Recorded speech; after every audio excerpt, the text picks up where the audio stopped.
Mr. Mayo David said that yes, it's your right, but Mekuna they try rent house and stop living inside bush, using cows to destroying people farm around the country. Thank you for the good advice, Mr. Mayo. I am a Fulani by tribe with this kind of understanding, let me tell you.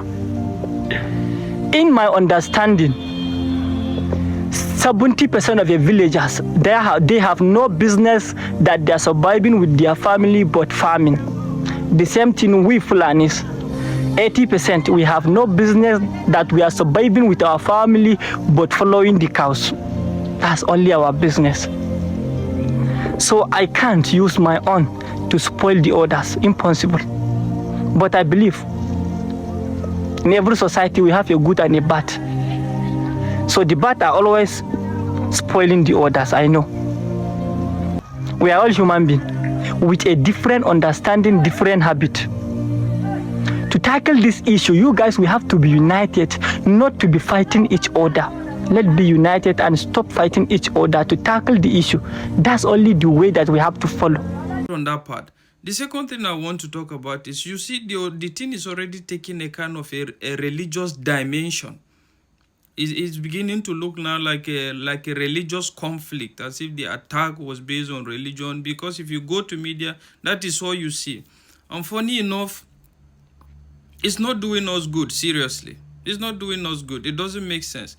And if you look at the whole game, it's just all about the concept of the divide and rule, and the basic concept of a typical Nigerian or an African man that is all about religion or whatever, ethnicity. But let's face it, the incompetence of bad governance is what has gotten us to where we are at the moment. Let's tell ourselves the truth. It's bad governance. And even your anger that you are directing to, you want to direct towards individuals or whatever, now I think it should be channeled more towards the government. Because let's face it, let's ask ourselves some basic questions now. There are supposed to be police stations in Uromi, isn't it? And the police stations are supposed to be adequate enough and well equipped. So can you now tell me that they have enough police station in Uromi, number one? And secondly, they are well equipped in terms of they have a patrol van, they have all that is needed for policing. Because if they do, this situation wouldn't have escalated to where it has gotten to. And that is the situation in most cases in regards happenings of insecurity in the country. So I think we should do more in regards holding our government more accountable. We are under-policed, the police are underpaid, the police are ill-equipped. And that is just it.